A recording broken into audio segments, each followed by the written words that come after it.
Good evening, ladies and gentlemen. Tonight, part 3 of the education series, The Teacher. Now, of course, this hits very close to home for me, so, advise take a bit of salt there because, again, it's hard to have distance from something that you've been participating in for so many years. So, you have to be careful with that. On the other side, we've all been exposed to teachers, and so we should all have a lot of experience with teaching and teachers that we can reflect on and, judge the relative merits of some of my concepts. So, keep this in mind as we go forward. Now, I want to break this teaching down to two parts because you have sort of the K in the United States. Other countries vary, but not totally dissimilar, but you have the K through 12 system in the United States, and then you have the college system in the United States, college and university systems. And they really operate under very different sets of incentives and structures. And so I want to treat those separately. So first, let's start with the K through 12, where most of us started in our educational lives. And the thing to note here is there is zero evidence. In fact, all the evidence runs in the other direction, but there's no evidence that keeping students in classes for 5 or 6 hours a day, those classes are 45 minutes to an hour. You change subjects, you often change classrooms, and then so you're in classrooms sitting, studying or learning or being lectured to or doing some exercise or filling out some piece of paper 5, 6, 7 hours a day.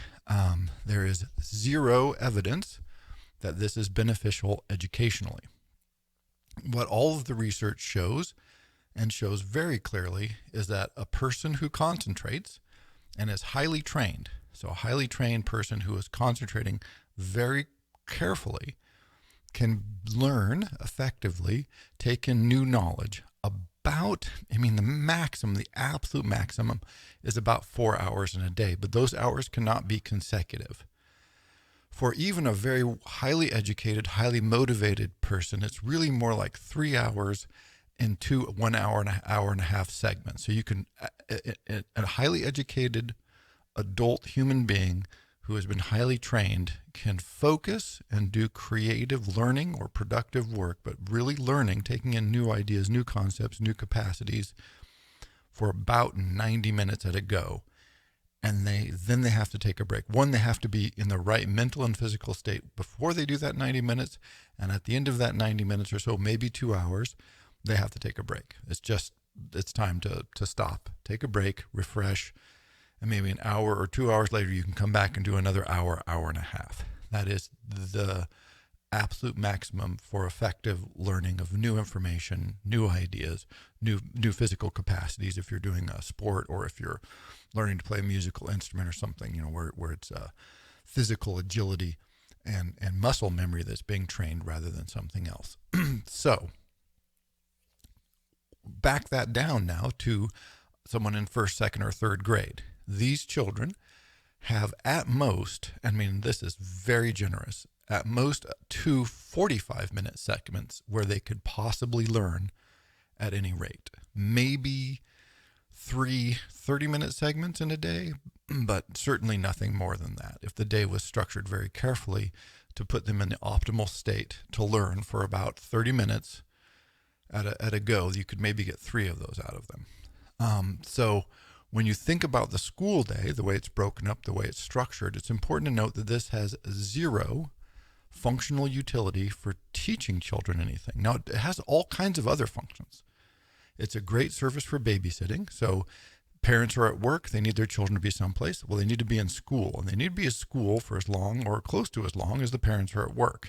Ipso facto, make the day that long and have the kids there that long. And then for some reason, mostly administrative purposes, the administration feels like they need to pretend like the children are working very hard because, working, studying and gaining all this knowledge that then will be useful. And then the administration can feel like they're doing something. The teachers are being successful and the kids are being prepared for some vague future, which may or may not ever exist. But this is, of course, all a lie. It not only does not help students learn to be in this kind of environment, it actively inhibits it because they're being asked to try and learn for too long, which is the same as it disrupts your ability to learn.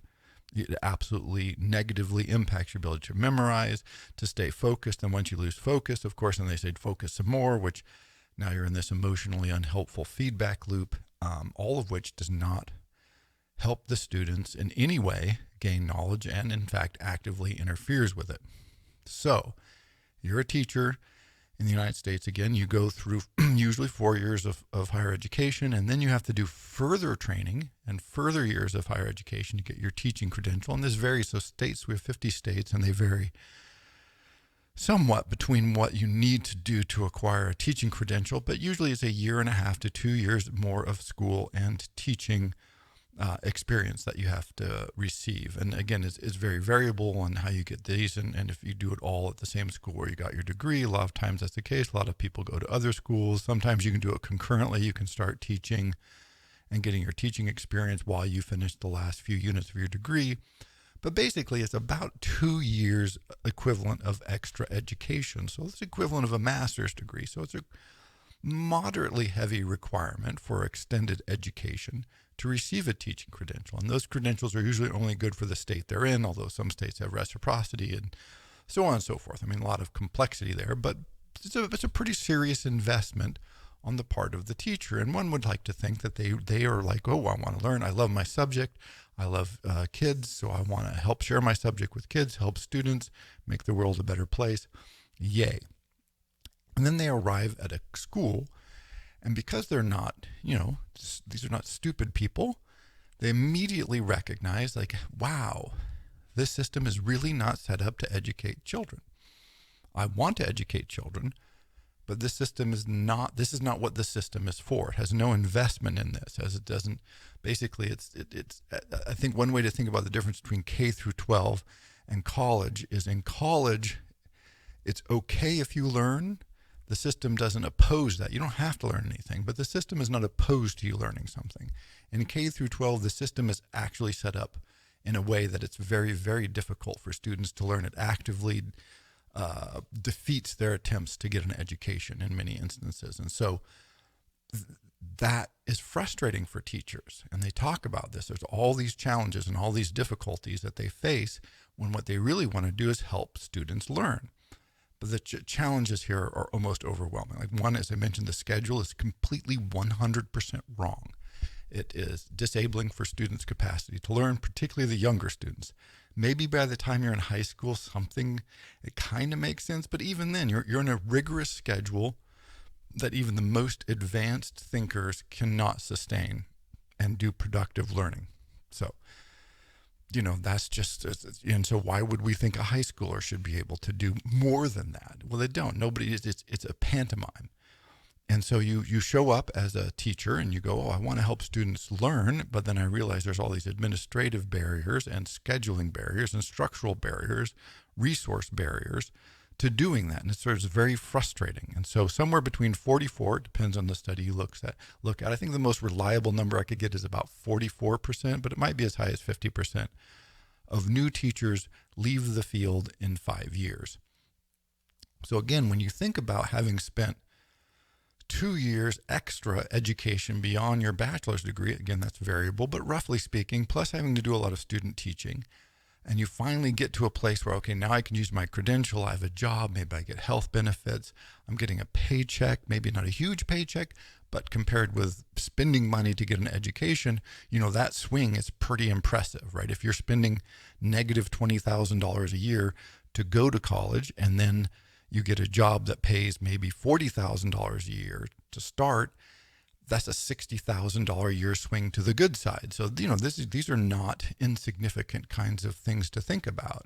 But within 5 years, somewhere between, say 40 and 50% of new teachers leave the field completely. Like they go in. So now, by the way, a lot of people get degrees and never go into that field. This is also true in education, but they never go into the field. It's pretty uncommon for people who enter a field to leave at that rate in that time frame. So it makes perfect sense because you made this investment and now theoretically you're getting the return on the investment. And so you get this massive dropout rate, which suggests that, wow, teachers who are looking at it find out that this is just not a very good system, at least for them. Well, this leaves between 50 and 55% of the teachers. And here's the sorting mechanism that you get. And by the way, if teachers make it to past the first 5 years, the chances that they'll stay until they get retirement are really high. So it's this sorting mechanism for people who have the capacity to sort of, adapt to the system and gut it out. And so what you realize, and we've all had these teachers, is what they've done is they've looked at the system, they've looked at the administrative sort of incentives, and they've gone, right, I will simply go, right? I'll do whatever the administration wants. My goal is to make as little work as I have, create as minimum friction with the system as I can, and get through my day, and move on and move on and move on, and then eventually I retire. This is the goal. And you've seen that. It's not necessarily that they're bad teachers. It doesn't make them necessarily terrible. It just means that the teaching is like tertiary. Their primary goals are minimum work and minimum interference or friction with administration, because that makes my days pleasant. Administrative interference makes my days unpleasant. And so everything skews that way. And so I have dozens and dozens of stories, but just a couple of them that illustrate this point. Is I'd married couple who were friends of mine who were math teachers, and they quit teaching because one night they were at home, and they were good teachers. And one night they were at home and they had to do evaluations on their students, not grading. Now, this wasn't grades. So this wasn't grading their math performance. This was pure administrative churn. So they had to do an evaluation of, how are they doing with their classmates? How are they doing with citizenship? How are they doing with attendance? How is their appearance? It's like this long list. And of course, because it's, bureaucracy, this was on a Scantron automatic form. And so, I think there was about 30 questions per student, which just seems way too high. But if I remember correctly, it was about 30 questions per student. Now, each of them had 5 classes of students with about 30 students per class. So they have 150 questionnaires to fill out, where they had to bubble stuff about 30 times per questionnaire. So think about this. This is just this ridiculous. And by the way, this is not the grade for the student doing math. So they're not grading math homework. This is like this other state mandated evaluation of the progress of the student in general. I mean, how you're supposed to know that as a teacher, I have no idea, but I guess you sort of intuit it from psychic capacities that you have. And they were so what they had worked out was that they would just take a ruler and they would just draw a pencil line through 4. 4 was good, but not great, for every value of every student. And they were just doing that because they could whip through all of their 150 students super quickly, just, and every student was doing fine, but not great, and everything just, and then one of them, I don't remember if it was the husband or wife, stopped and went, no, we're not doing this. We're done. And they quit. And that was it's like the moment the light went on and they quit. And so the teachers who cannot bring themselves to do this sort of utterly mindless and pointless administrative nonsense are self-eliminated. They just choose to not participate in it, even if they might in other ways be really good teachers. Another friend of mine who was a math teacher at the college for years and years, he was asked, the local, I think it was junior high school teacher quit. Their math teacher quit unexpectedly, and so they had no math teacher. And so they asked him if he would come and substitute for a bit until they could get another math teacher. And he said, okay, sure, I'll do that. And after about 3 weeks, the administration called him in and they said, we don't know what you think you're doing, but here's the deal. Your goal is to take roll, make sure your students arrive in class on time, and make sure they leave your class on time. That is what you're here for. Do not do anything else. And he's like, but what? And they just started reading the riot act. Students had been staying after his class to get extra help. And so sometimes they were being late to their next classes because they're getting help with their math. Some students were enjoying the math class and then complaining to their friends about other classes. Were like, hey, they're not really trying to teach us. Oh, this guy over here, he's really Like, I'm starting to learn math. I'm starting to feel good about this. And that sort of interaction and dedication to teaching got him in trouble.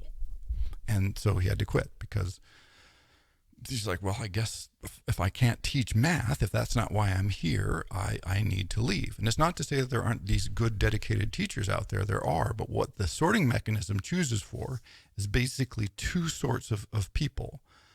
One is sort of the martyrs. These are teachers who go, I don't care.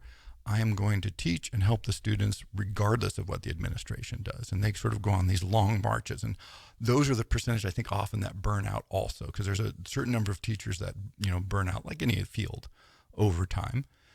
And then you have the other teachers who, again, minimize resistance. And they are, simply there to draw a paycheck and avoid. And so the true story, can't use names here, but I talked to a teacher who recently retired. He made it. And he was telling me they'd been called back in to substitute. And he was saying, oh, Wes, this is so great. I have this system worked out where, so they call me in to substitute teach. And if it's a Tuesday or a Thursday, then it's morning classes are in their homeroom set up because of pandemic things. And that's run by somebody else. So I show up, but I don't have to do anything. And for the first two classes, I don't do anything. And then the second or third class is it's this automatic computer system that all the students have to take. And so they're just on there. And then I do a fourth class where I just do whatever the teacher has told me to do. And then after lunch, they're in this other cohort system. And so I get to leave after the fourth class. And by, 1 o'clock, I'm on the golf course, but I'm still getting paid for a full day. And I haven't had to do anything with the students. It's just magnificent. And he just thought this was the greatest thing ever. Zero friction, right? This is the goal. I have no friction. I have no problems with the students. I don't have to interact with them because they're in these other systems where I'm just there. And they're either on the computers or in these other systems, or I do what the other teacher says. I don't have any disciplinary problems. I just take roll and I go away and I get paid for a full day, zero friction. And in telling me this story, he was genuinely excited, like sharing with me this great achievement of basically, of course, he didn't use zero friction, my language, of the zero friction teaching environment. And it was one of those moments where you just nod, go, okay, that's great. But in my mind, of course, I'm going, does any of this have anything to do with the student? And the answer is, of course it doesn't, because this system is not set up for the students in any case. And if you think it is, you're sort of delusional, because all of the science and all of the research demonstrates absolutely that if you were interested in the health of the students and the well-being of the students, you wouldn't set it up this way. What you would do, by the way, is something along the lines of so if you have, let's say, a 7-hour day, you would have, and you're shooting to have about an hour to an hour and a half of focus time in about 2 45-minute periods. And so you would probably do something like start the day with an hour and a half to 2 hours of physical activity, PE, free time, painting. Let the students do whatever they want, more, supervised, maybe organized sporting activities for the students that are interested in that, and the painting for the students who are interested in that, and discussion groups and jump rope and kickball, whatever the students want to do in an organized, controlled environment, go for it. Then they're exercised, they're tired, they're feeling good. Then you could probably sit them down for about 45 minutes, maybe, depending on age, and do something. Just do some math. Let's do some writing. Let's study maybe a little history, depending on what subjects you're trying to cover. And then you've got a break for lunch. Give them a nice long lunch. Bring them back after lunch, because now they've eaten, they've gotten some exercise, they've had some recess with lunch, more exercise, for maybe another 45-minute session. And then for the rest of the day, you can do things like reading aloud, by the way, is very good for students, but they don't have to concentrate on it. So now this is sort of very passive. Now they're tired out. They've had 2 big or 3 big sessions of recess and exercise, and they've had 2 sessions of learning, which will wear them out and tire them out intellectually. And so just read to them. Just read books to them for an hour or so every day. That would almost certainly be vastly, vastly more productive. They would learn much more quickly, with less stress, less paperwork, less trouble for everybody. Period. No problem. And they would gain more knowledge and more skills if you pursued this sort of pattern, and then maybe alternate the subjects every day. So one day you do, math and science, and the next day you do writing and history, and then you do math and science, and you do writing and history, and Friday is art and music day or something like this. And so they're alternating the days, different subjects, keeping their minds interested. And there you go. Done. By the way, homework is really of dubious merit. Everybody hates the Finnish education system because they have almost no homework, and they keep leading Europe in all of the national tests. And so they also have no curriculum per se. They don't do hardly any testing. They don't start their students until about seventh grade, until they're about 7. So that would be second grade in the United States. So everybody hates the Finns because they're not doing the things they're supposed to be doing, and they get really stupendously good results. And by the way, they all have to be bilingual because, Finnish isn't going to get you that far outside of Finland. So this includes a high proportion of bilingual education just thrown in there because how do you like it? So this system is what K through 12 students have to navigate. But they are learning all the time, by the way. You can't trick students. And what they're learning is that they're participating in a system that is not about them learning. And they pick this up immediately. And people are always complaining, the young people, they're gaming the system. They're not paying attention. They're just treating it like it's a big social club. All of the things that you hear about young people. And I always want to say, yes, precisely. And they are correct. This is a correct assessment of the environment in which they're inhabiting because they're not stupid. They're not being tricked. They know when their time is being wasted. And we all know this. We've all taken one class. We've all taken probably many, many classes where we knew that we were not learning anything. Or if we're learning anything, it's coming at such a pace as to be risible. We know that the teacher knows that they're not teaching us anything. And we know that the teacher knows that we know that he's or she's not trying to teach us anything, and that the administration knows that this teacher is not trying to teach us anything. And since we've all been in that, and then you might get an A. And so, wow, I got an A or a B in this class where I learned nothing, and they weren't trying to teach me anything, and I've had a bunch of these in my career. And so, so clearly that's not what's going on. Not that 8-year-olds are articulating this, but it doesn't, they're intuiting it because they're watching. Remember, going back, I said, human beings are excellent mimics. We learn through mimicry.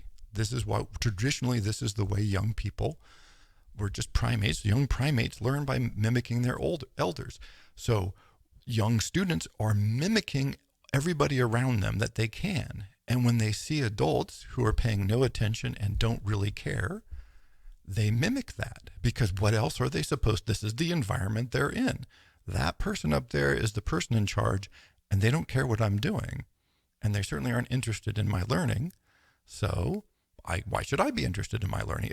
It makes no sense for me to be interested in my learning because they're not interested in my learning. They're interested in all this other stuff that is clearly not about me and is not for my benefit. And when you go to classes, and again, we've all had these classes, I'm assuming, unless you've been extraordinarily fortunate. And then you get a good teacher. People can go, when I was in the 4th grade, I had this incredible teacher. Or when I was in sophomore in high school, I had this great math teacher or this phenomenal English teacher. Notice what you're saying is that the rarity of the good teacher is so great that you can pretty much remember every one of them in exquisite detail if you've had them. And you go, so calculate how many teachers you've had, calculate how many of them you remember as being really good, and do the math and go, here's the percentage, here's the ratio of good to bad. And then think about young people who are not rationalizing it this way, who are just intuiting this and going, that's a nice teacher, I like her, or he's a good science teacher, he's a good literature teacher, she's a nice math teacher. And going, but the system itself clearly is not built for this. They're sort of these outliers. And I don't want to respond to that because that would be wrongheaded.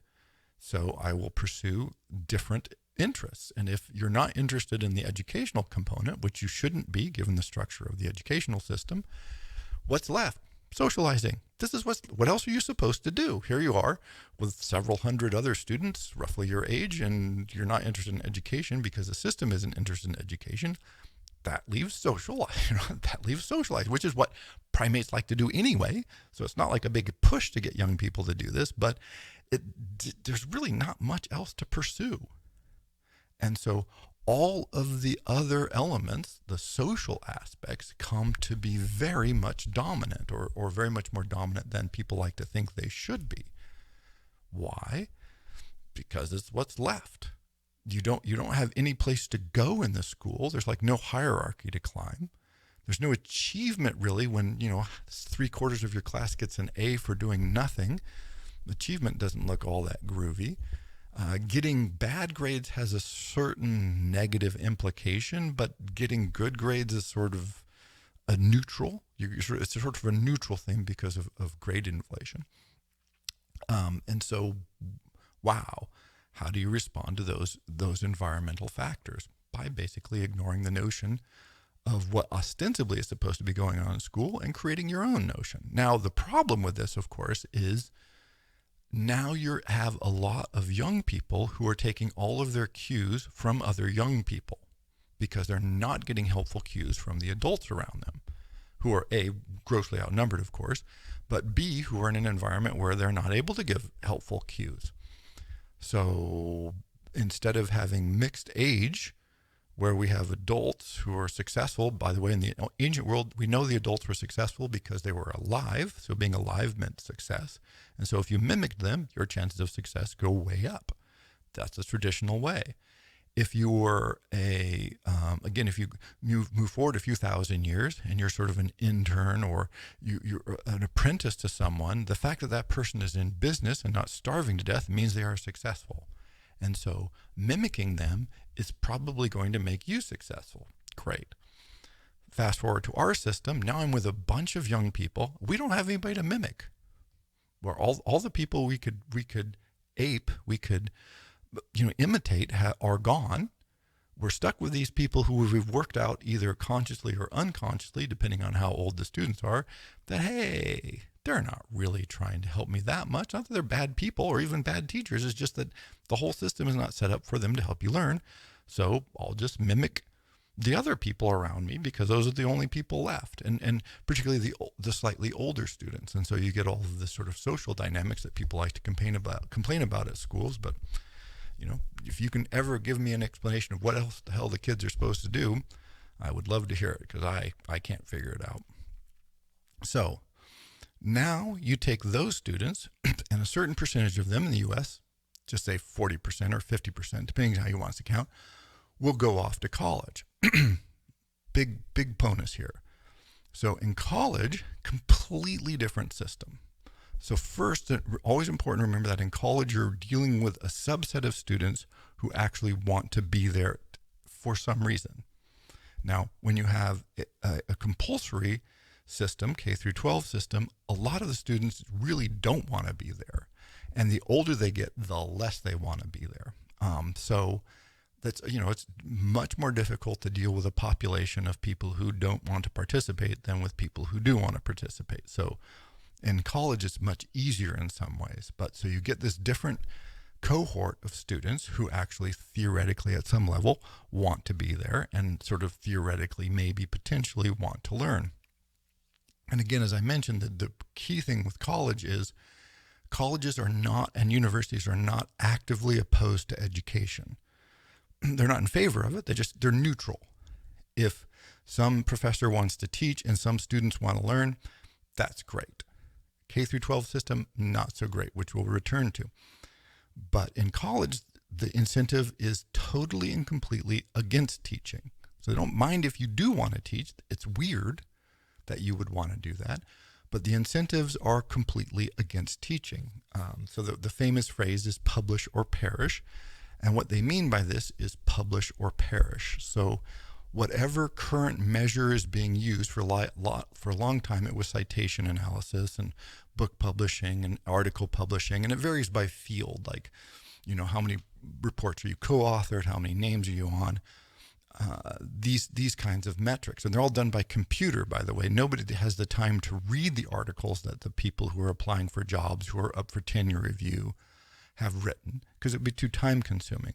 So they're just doing computer data analysis that says, oh, this is a prestigious journal, this is a 7.75 journal, and they put an article in there and it was cited 400 times. So that gives us a score of 32.7. So that person is 32.7 important scholar. I'm not making that up, by the way. That is not in any way an exaggeration. This is probably an overestimation of the sophistication of the system. But this is what they do. So one, you should be writing and doing your research. If you're in the science field, you should be doing your research so you can do publications. If you're in the humanities field, you should be writing your books so you can get them published, and going to conferences so you can get a check mark on your vita so that it looks like you're an important person. You make the connection so that you can get published.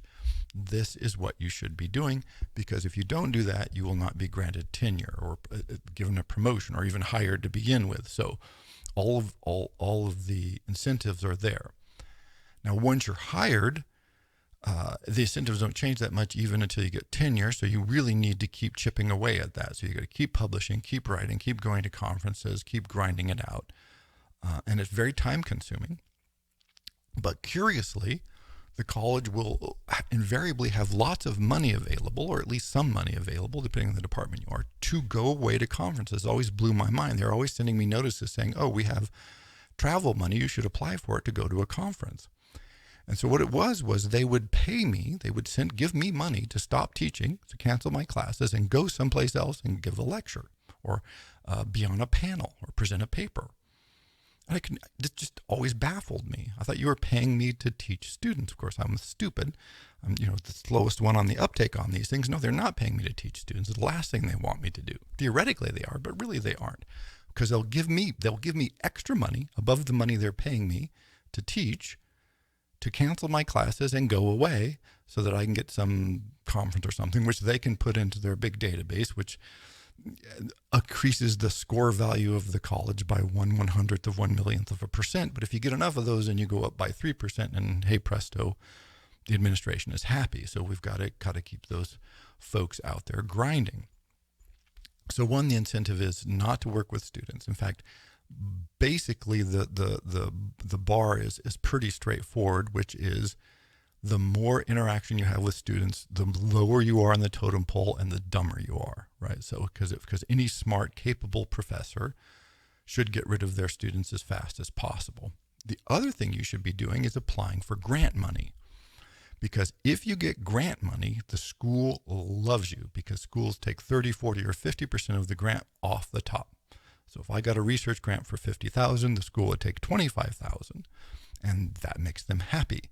And then I get $25,000, that makes me happy in theory, and then I can do my research, which I get to publish. So I should be applying for grants, and I should be filling and writing papers that allow me to apply for grants and then get books and do research, and that's the whole feedback loop. And if I get enough grants, then I'm independent. I do not have to teach anymore. I'm bringing in so much money into the school that if I want to teach a class or two, I can, but I don't have to. So this is one very good way to advance in the college system. The more money you bring in, the more untouchable you are, the more power you have, the less they bother you about anything, and the less you have to deal with students. And this hierarchy goes up, because introductory, low-level, say freshman and college classes have large populations and are generally taught by graduate students. As you move up, you get, sort of new professors, and then you get graduate school where you have very small seminars with, 12, 15, 20 students. And those are taught by the tenured faculty, because instead of teaching 150 undergrads, you teach 12 graduate students. In some ways, much less work. But certainly less papers to grade, because there's so many fewer students to deal with, less roll, although the administrative overhead goes way down. The other part of this is all of the rewards, like getting grant money or going away, include not teaching. So if you choose the administrative path, so you go, oh, I'm going to become a department chair, or I'm going to become a graduate chair, or there's various administrative positions that you can get as a professor within the college hierarchy. Invariably, I'll say invariably, almost invariably, there's a stupid qualifier because it is invariably, these positions include release time from teaching. So I'm such a good English teacher that I became chair of my department, which means I don't have to teach English. So I get a release class. So I'll release my undergraduate classes. So if I teach, say, in the quarter system, you might do nine classes a year. Or if you're in the semester system, it might be 10 classes a year or 8. It just depends. The different school systems, different colleges have different things. But let's say it's 8 classes in the quarter, 9 classes in the semesters, or 8 in the semester, 9 in the quarter. So what they'll do is they'll just give you a class off each semester or quarter. So you don't have to teach 8.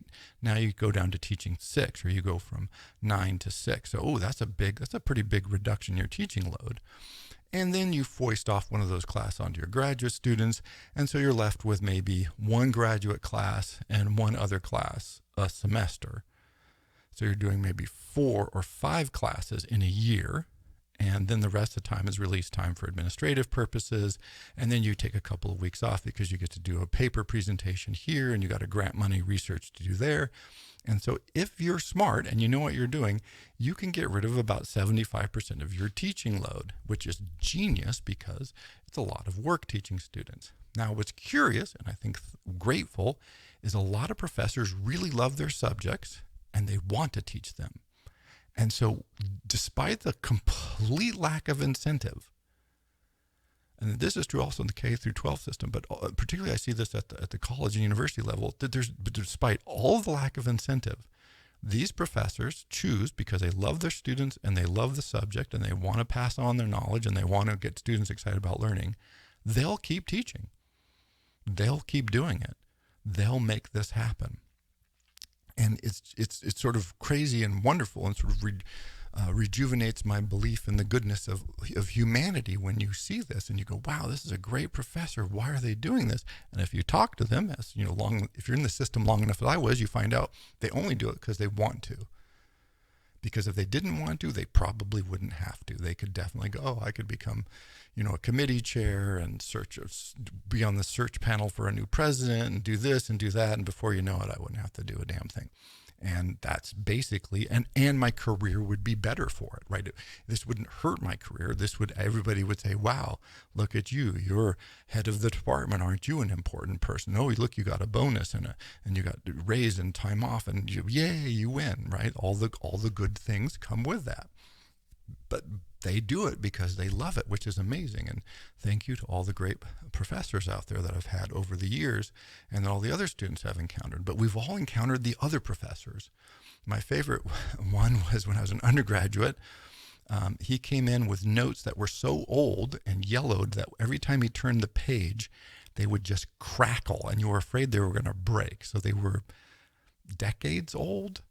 And every day in class, he just read page after page of these notes that he had written. Nobody knows how many years prior, like 20 years ago. So he'd written the notes for this class 20 years ago and was just reading them verbatim every day. And had been, I assume, doing this every day for the preceding 20 years. And this was not a problem because he showed up. He did the class, he gave the tests, we answered the questions, and we went away. And this kind of crazy system makes you go, well, what's going on? The incentives are so weird for the professors and of course, he's doing what you should do, which is to minimize the difficulty of teaching a class. And so all of the structure in higher education is very strange because of these sorts of issues. Another aspect of it is you want lots of students because they pay a lot of tuition, and you want few faculty. Tenured faculty are expensive, relatively speaking, and so you don't want them around. Administration does not want tenured faculty around. So the UW that has, The UW is like 30,000 students, something like that, has about 1,000 tenured faculty members. So this is an incredible ratio when you think about it. And so what happens if you go there, I know a gentleman who teaches statistics classes, and he'll teach a statistics class as a part-time instructor. He'll have 3 or 4 graduate assistants, and the class will have 250-ish students enrolled, say 200 students enrolled. And that is about $200,000 to $250,000 worth of tuition being paid by the students who are in that class, which is an incredible number. And they're paying about $10,000 or $12,000 worth of graduate assistant fees, paying the part-time professor maybe gets $3,000 or $4,000. Some other expenses associated with, maybe the graduate tuition waiver for the graduate students. So they'll get paid a stipend, but then they'll get their tuition waived. So let's count that as part of the cost of offering the class. So let's say grand total, they got $10,000 into teaching costs in the class. And they are bringing in, like I said, $200,000-ish in tuition. So this is great, right? This is pretty good numbers. That if you can clear that kind of number on that kind of class, well, let's do it.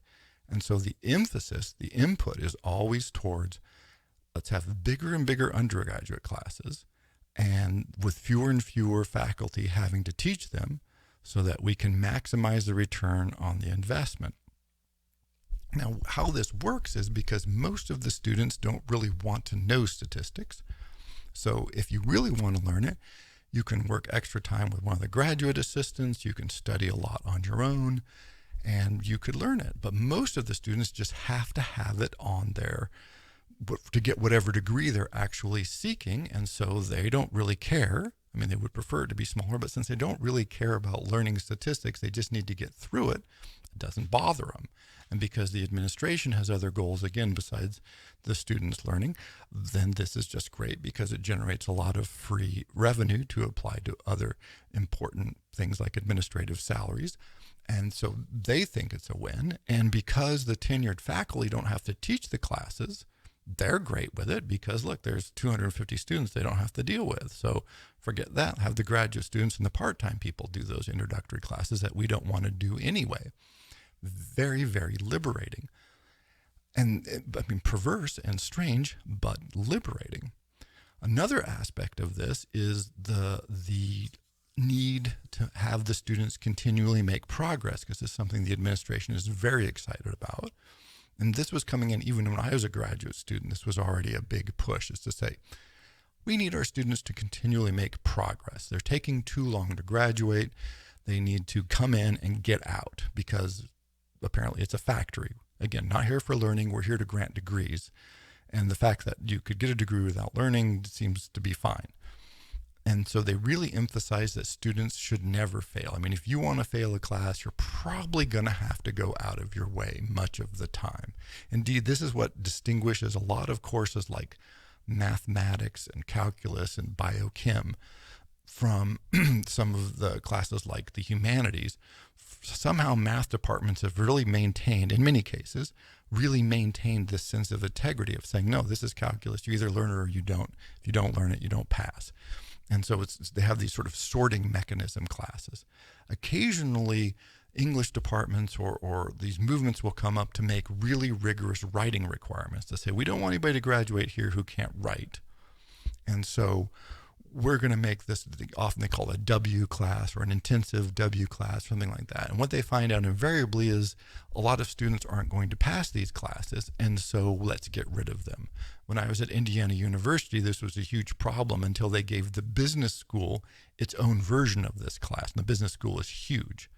And once the business school had its own version of the class, of course, they gutted it. It became unfailable. You would just have to have gone out of your way to not pass your intensive writing class in the business school. It was, actual examples, because I worked in the writing lab at IU and I had a student come in from the business school who was taking this class. And he said, I have to do a 12-page research paper. I'm like, ooh, that's pretty significant.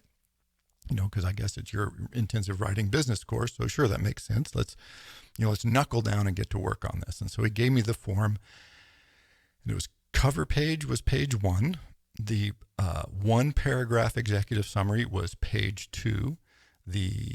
Was it an index? Do they call? I think it was an index was page 3. They had to have 4 pages of charts and graphs. And so there were 7 pages of non-text. And so the actual part they had to write was about 4 to 4.5 pages to get their advanced writing credit from the business school, so they could graduate with having fulfilled their writing program. And when I started going through this, I thought this was kind of a joke. And I was asked, are you serious? These don't count. Those don't count clearly as your body page. He's like, no, I'm sure they do. I'm like, no, I'm sure they don't. They couldn't mean that. Of course, once again, stupid me, totally wrong, underestimated how crazy shit gets. And so there you go. So they make progress. And this was so intense that when I was going to become a graduate teacher, of course, starting to teach your basic writing classes at the college, I had to take a class to prepare me for that, a 1-unit class. So they took education so seriously that our entire training consisted of taking one 1-unit class. So education first. So there we go, which was fine because nobody wanted to take this class anyway. So we were happy if it was 1 unit because we had shit we thought was important that we were supposed to be doing. And it wasn't preparing to teach a bunch of stupid undergraduates that we didn't want to have anything to do with. So already, even as graduate students who were like 1 or 2 years removed from being undergraduates, we had inculcated that sort of worldview to an extraordinary degree. And so on the second or third day of this class, the professor handed out a paper that was an example essay from a student. And she said, well, what grade would you give this? And so we all had to go through it and think about it and ponder it. And she said, give us 5 minutes. And we raised our hands and said, oh, okay, here we go. This is it. And some people were saying, and I raised my hand. And I said, oh, I think this is an F. And she said, an F? Really? Why? And she said, and I said, well, it's half the length it was supposed to be in the prompt. It's off topic, and there's a major grammar or spelling error in every sentence, actually quite a few. So I'm just saying it's probably an F. If this isn't an F, what is? And so she said, well, I think we should think of this as a C. And so we went around the class, and eventually I was able to convince pretty much all the other students that this was probably an F and that it probably wasn't a C. And so at the end of the class, she asked me to come and speak with her. So I did. And she said, if you never come back, I will give you an A in this class. If you ever come back again, I'll flunk you. And I was like, what? Get the hell out of here. What are you talking about? But she found it so disruptive, and it was so contrary to what she had been told. And this I learned later, that not flunking students is what we were there for. This was the outcome that was being sought. And for me to begin arguing against it just seemed to me an obvious F. I don't know if that's not an F, I don't know what F is. And because I had convinced other students, she was like, this is no good. You cannot have this idea, you cannot have this attitude. And so, wow, sort of blew my mind. And so they asked me not to come back and I could get an A. So I thought, okay, great, I'll have to go back and I get an A. And I did, I got an A. And I think I went 3 times.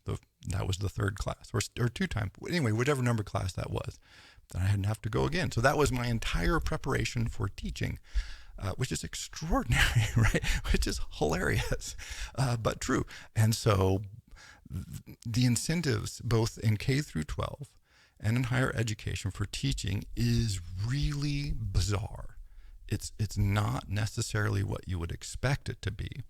And so when you encounter good teachers, and there are many good teachers, and a lot of teachers who are working hard, and so it's not a criticism of teachers in that sense, just understand that they're persevering in systems that are either actively opposed to education, K through 12, or indifferent to and has incentives that really would prefer you not to educate your students. Not because they're opposed to education, it's just because they would rather you were doing other things that you should be spending your time on. They'll give you many more rewards if you pursue these other paths.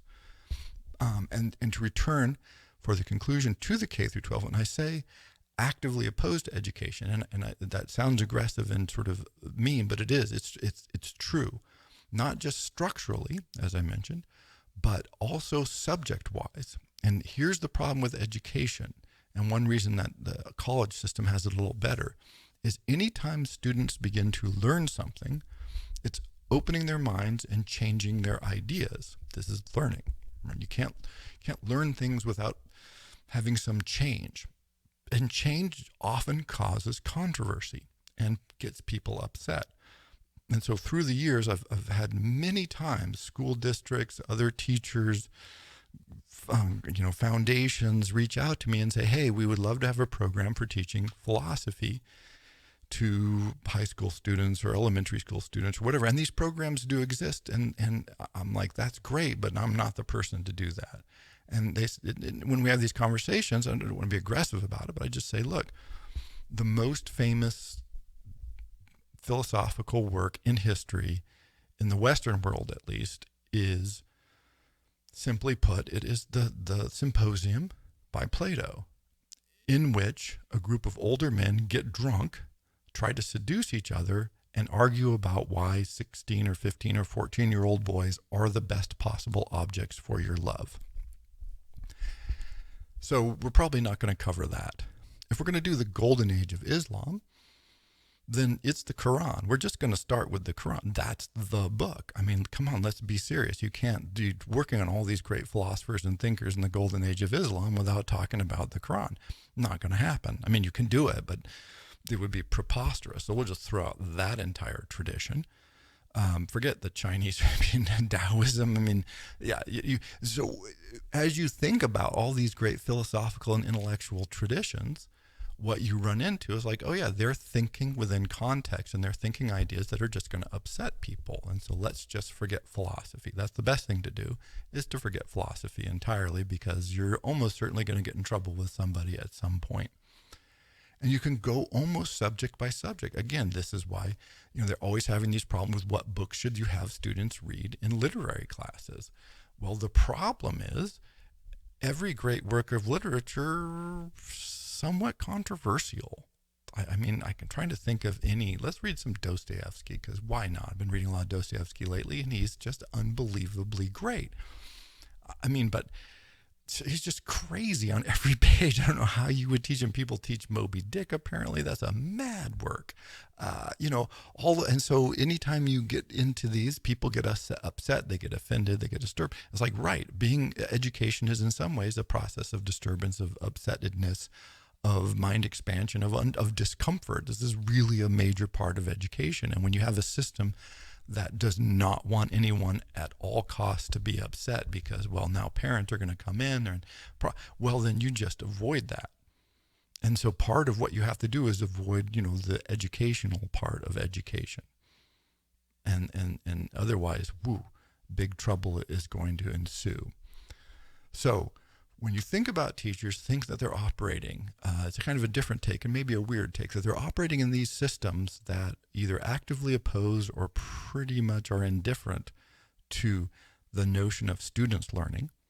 And so it makes it very difficult to nigh impossible, particularly for K through 12, nigh impossible, college difficult, but much easier than the K through 12 environment, to do a really good job of teaching. And so really potentially good teachers get immediately frustrated, and 40 or 50% of them leave the field instantaneously. And it leaves the remaining ones are sort of the collection of martyrs and sort of time markers. And I don't even mean that in a criticism sense, but people who are like, okay, the only way I can make it through here and help the students at all is if I minimize administrative friction. So that has to be my number one goal. And then I can sneak in some help for the students occasionally. And that system is, let us say, suboptimal. But when you hear complaints about teachers or you hear the teachers complaining, always keep this in mind. It's a very strange environment that they're occupying, filled with weird incentives that have zero to negative correlation with students gaining an education. Thank you.